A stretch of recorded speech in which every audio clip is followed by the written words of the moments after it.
Hello, this is a talk I did for the Doctors Club recently, which I'm now recording so more consultants can get to see it. So let's get started. Making the most of your hospital directory profiles. Now I probably know what you're thinking, especially if you've seen me going on about this before on LinkedIn. You're probably thinking that of all the topics I could talk about, hospital web profiles are just so incredibly boring. In a world of marketing automation, video marketing, content marketing, AI, chatbots, Google, couldn't I talk about something just a little more interesting, a bit more glamorous or exciting? Well, I want to try and persuade you today that hospital web profiles are the most underrated marketing asset at your disposal. For a start, just look at these numbers. They're huge. This image shows the web traffic of the larger hospital groups and Bupafinder over the last 3 months. Now a quick caveat, you always have to take these with a pinch of salt because no third-party site or tool really knows how much traffic a website has. And you also have to take into account other reasons why people might be on that website. So with Nuffield, a big chunk of that number will be for their gyms, I'd assume. But still, we are talking millions of visitors to these sites every quarter. Take a look at these online hospital directories.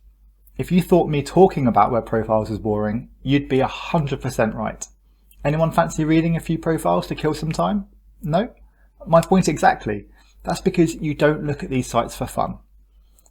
And we have data to prove it too. Research from Consumer Magazine, which published a couple of years ago, shows that the most important factor for patients having private treatment, by some way, is the consultant. I know things have changed because of the pandemic, but actually, can you see these factors changing order? I can't. So patients are only looking at these profiles when they're actually looking for a consultant, when they actually have a problem that needs fixing, when they have that metaphorical headache and your service is their paracetamol.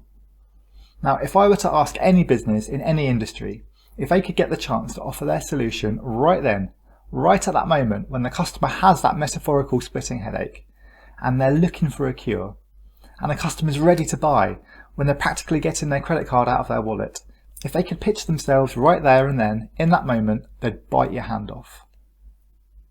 It's why businesses and marketers across the country spend millions and millions of pounds on ads and everything else they do to hopefully be remembered by or get in front of their ideal customer exactly when they have that headache. But we have a chance to be where people go when they've got that headache for free. That's the opportunity here. And that's why I think they're so underrated and why I'm so surprisingly passionate about web profiles. But maybe I don't have to convince you with all of this. It's probably safe to assume you're interested in marketing if you're watching this video, and you'll probably already have a profile on the hospital website. But it's not just about having one. It's not just about failing to take advantage of a brilliant, underrated marketing opportunity that interests me about hospital web profiles. What happens if you're just one of dozens of consultants?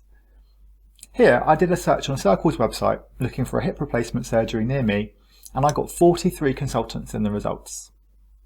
If I changed it to a 20-mile radius, a reasonable drive time, I was given 61 consultants.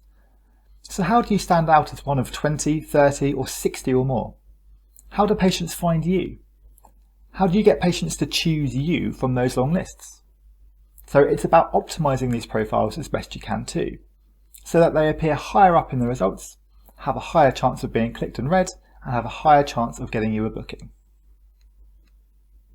So how do you do it? Well, you'll probably know this top line advice already, but before I get into some hospital-based specifics, let's make sure we're all working from the same basics and we're putting in some strong foundations. First off, complete the profile as fully as you can. If there's a field in the form, complete it. As long as it's relevant and you have a relevant answer, of course. But leave no field empty. If it asks you to upload a photo or add some extra details, whatever it might be, my general advice would be to do it. Make it as thorough and complete as you can. A lot of consultants I meet feel uncomfortable with this, but selling yourself doesn't mean you have to be a used car salesman. Giles Davies talks about the 3 A's, and I really like those. Your profile should help you demonstrate your ability, your affability, and your availability. And you can absolutely do that without the hard sell. Really, it's about having great communication skills. And I know you already have those because you demonstrate that with your patients day in and day out.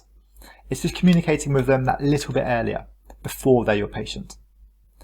We know from the Which study that they want to choose the right consultant for them. So help them get to know you and what your practice is all about so that they can make that decision. Write 400 plus words. Okay, this is for your main bio, I mean here, and actually ideally it would actually be closer to 600 or more. That might sound like a lot, but this gives you the opportunity to get those 3 A's across and write about the conditions you treat and the treatments that you offer. You can use both technical terms and plain English for conditions and treatments, so hypertension and high blood pressure, for example, but don't try and sound impressive by writing academically or intelligently. Being authoritative, yet understood and relatable is the key. Remember, the average reading age in the UK is 9 years old, and even The Guardian apparently writes to a reading age of 14. So work to ensure your profile is accessible. So that means short sentences and no long paragraphs. If all this sounds a bit much, please excuse the plug, but I have a whole course on writing your profile in my membership, or if you really don't want to do it or just don't have the time, we also offer a profile writing service if you need the help. Okay, next bit, a professional headshot. This is so important. One of my members told me recently that patients regularly tell him that they chose him because he looks friendly and approachable in the photo he has on his website homepage. A good photo really does tell 1,000 words. Now I really wish I could remember the exact stat, but when I was at BMI Healthcare a few years back, Bupa told us that profiles on their Finder tool with a photo are way more likely to be viewed than those that don't have a photo. So, of all this photo advice, just get a professional to take them. All of these tips on the slide will easily be met if you do that. I know it's an added expense, but it'll be tax deductible and honestly, it'll earn you way more than it costs. Now that we've got the foundations in place, let's look at some hospital-specific optimizations. If you work at Aspire, Circle, Nuffield, HCA or Ramsay Hospital, or any group that has all of their hospitals on one site, then it's important you know that their online directories are essentially relational databases. So your profile is connected or linked to treatments and conditions and the hospital or hospitals that you work at.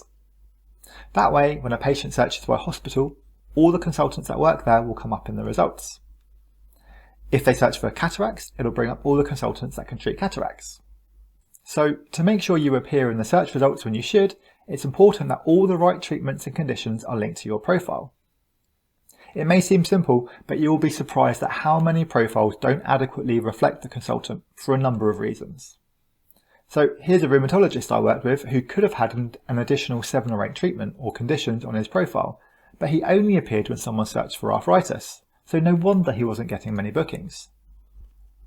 It's worth a check and a chat with whoever is responsible for your profile, because this is something that's done in the back end of the website and not something you'll be able to do on your own. If the treatment isn't listed on the site, so there's nothing for your profile to be linked to, ask your hospital marketing manager what the process is to add to their site and decide if that's something you want to take forward. If you work at a hospital or group that offers online booking, so I'm mainly talking about Spire and Circle, it's important to know that the slots they display on their website will be defined by a set of rules. That means it might not necessarily match the actual number of slots in your diary. Circle have, for example, rules about how long a new private consultation should be, that they don't display the last slot of a block of private appointments, that they won't display any that would give you less than 24 hours notice. So you can see how your availability may look restricted and damage your chances if you don't understand how the booking system works and optimize it. So compare your online availability to your clinic schedule and see if any of the rules are restricting your availability. Then chat with the hospital to see if there's anything you can do about it.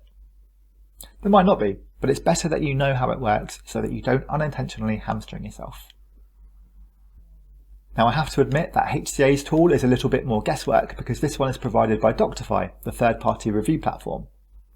But because of that fact, we can be fairly certain that reviews are going to play a big part in your success. I've done some research and run a few experiments to try and figure it out, and this is what I found. So I've searched for cataracts in London and been given 19 results. The default result filter, or search criteria, is set to relevance. Now it seems to me their algorithm just wants you to play their game. No surprise there. So those profiles that have it all are the ones that perform better in the search. If you have a combination of a high average rating, a high number of ratings, and a high number of specialist recommendations compared to your competitors, you'll likely come top. Distance is a factor, but not a deciding one. And obviously those with no content will end up at the bottom of the results. Now, most importantly, as this is a filter for relevance based on a search for a condition, as I mentioned earlier, you need your profile to be connected or linked to the right treatment, in this case cataracts. But it appears it also helps significantly if you list the particular treatment as a subspecialty, and possibly in your profile text too, but I'm less convinced about that one. Sort by nearest. If someone searched by distance from their location and you happen to be the other side of London to them, then obviously there's not a lot you can do about that. The consultants at the closer hospital are going to show up before you. The search results are displayed by whoever is closest, but as that means whichever HCA hospital is closest to the searcher, there could be a fair few consultants offering cataract treatment at the same hospital. So maybe all the consultants in the results are 3 miles away, for example. How does the website order the results then? Well, it's determined by those with the highest average rating. And if you have a number of consultants all on the same rating, maybe they're all 4.98 out of 5, then it displays the one with the highest number of reviews first. So essentially, to get to the top of these results, get lots of good reviews. Sort by rating. This isn't as simple as having the highest rating. It appears there's a weighting connected to the number of reviews you have too. In these results, a consultant with a score of 4.94 came higher in the results than a consultant with a score of 4.96, likely because they had a lot more reviews. This was repeated throughout the results and in different specialties and conditions too. So again, get lots of good reviews. Sort by recommended. This is a bit simpler and is the number of recommendations you've received from colleagues and referrers. The more you have, the higher up the results you'll be. So to do well, get lots of specialist recommendations. Honestly, not a lot of consultants really bother with this one, so you'll probably find that you won't need that many to come top of your list.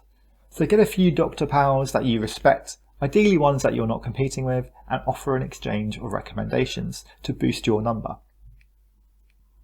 Here's a pro tip, and this will apply to both patient reviews and specialist recommendations. Please encourage the reviewer to tag their review or recommendation with the condition or treatment. So you can see here that this consultant has 21 reviews tagged as cataract surgery and another 17 tagged as for cataracts. As more and more consultants sign up to Doctify or work for a HCA hospital, the majority of whom are all brilliant, of course you are, then how will a patient distinguish between one 5-star consultant and another? Well, I think Doctify will have to start considering how relevant the review is to the searcher.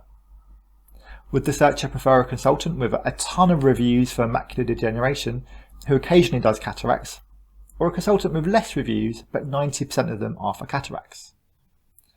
So make an effort to get the reviews tagged to the condition or treatment you provided for them, because I think that will be increasingly important. Excuse the mock-up here, but this is just to show that the Ramsay Health website search results use the first 2 lines of the clinical interest section of the profile. Now, I don't know about you, but I don't find a long comma-separated list like this particularly easy to read. If you start that section of your profile off with a sentence, then the search result becomes easier to read, and therefore more likely to get the click to see your whole profile. Now this is a terrible example here actually. You get roughly 150 characters before the read more cuts you off, so use them wisely.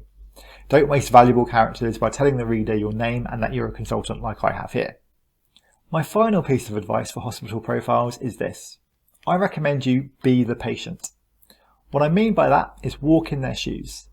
Try and book an appointment for yourself for a particular condition. Choose your top 4 or 5 and do the search on the hospital website. Ask yourself, where do I come in the results page? Is the information on my profile complete and accurate? Does my availability match my clinic schedule for online booking? Or if it's a phone inquiry or booking number, make the call or ask a friend or a medsec to do it.